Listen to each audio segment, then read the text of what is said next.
जब से Donald Trump power में आया है यूएसए में, तब से ना केवल यूएसए में बल्कि पूरे विश्व में एक क्योटिक कंडीशन है।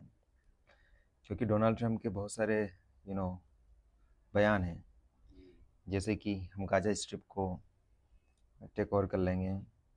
बोले कि जो हमारा ग्रीनलैंड है, डेनमार्क की टेरिटरी है, एक ऑटोनोमस काइंड ऑफ प्रोविंस है, बट वो बोल रहे कि हम इसको खरीद लेंगे, इसको कब्जा लेंगे। मैक्सिको की खाड़ी है, उसका नाम बदल के हम अमेरिका की खाड़ी कर देंगे। और यहाँ तक कि उन्होंने तो एक बयान ये दे दिया कि कनाडा है वो 51st स्टेट है यूएसए का। तो जो अमेरिका की जो पॉलिसी है वो एक एक्सपेंशनिस्ट पॉलिसी है।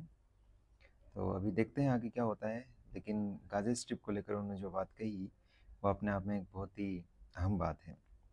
So let us try to understand कि गाजा स्ट्रिप ऐसा क्यों महत्वपूर्ण टेरिटरी है।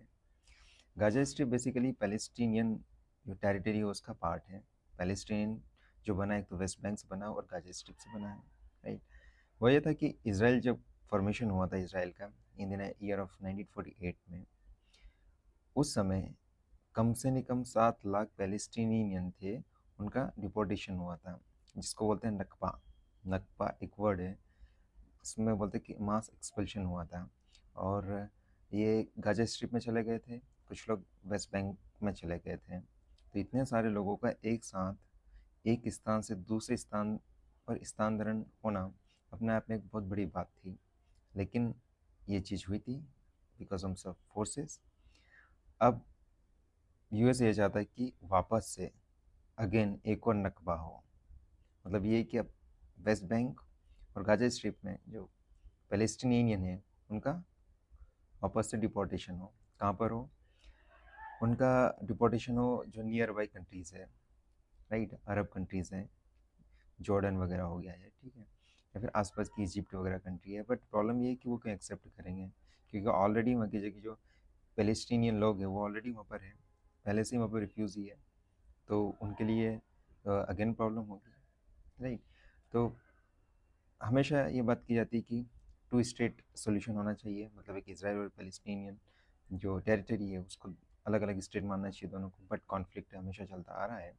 और ये बयान देना यूएसए प्रेसिडेंट का अपने आप में बहुत बड़ी बात है, क्योंकि इसराइल के प्राइम मिनिस्टर साहब, ठीक है, बेंजामिन नेतन्याहू जी उनसे मिले थे यूएस के प्रेसिडेंट ट्रम्प जी से। लेकिन यह बात कही तो वहाँ पे बहुत तरीके से क्योटिक कंडीशन हो गई थी। वहाँ के पत्रकार वगैरह वो भी इस स्टेटमेंट को लेकर बहुत चौंक गए थे कि क्या वाकई ये स्टेटमेंट यूएस प्रेसिडेंट का है।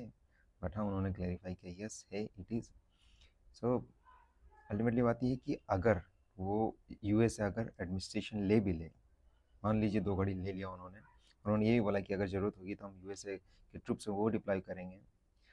अगर वो करते हैं तो भी क्वेश्चन ये इमर्ज होता है कि वो गाजा स्ट्रिप है उसको कैसे कवन करेंगे, राइट। तीसरी बात है कि इंटरनेशनल लॉ इसको अलाउ करता है। चौथी बात है कि इंटरनेशनल एथिकल, अगर इंटरनेशनल रिलेशन में एथिक्स की बात करते हैं क्या वो अलाउ होगा ही नहीं होगा, right? आसपास की कंट्री वो इस प्रपोजल को एक्सेप्ट करेगी या नहीं करेगी, और फोर्सफुली करेंगे तो क्या ये वर्ल्ड वॉर 3 की कंडीशन क्रिएट नहीं करता है। तो ये बहुत सारे क्वेश्चन है जिनका उत्तर देना अभी बाकी है। सो लेट्स सी क्या डेवलपमेंट होता है, ठीक है। So I will try to update you. Thank you.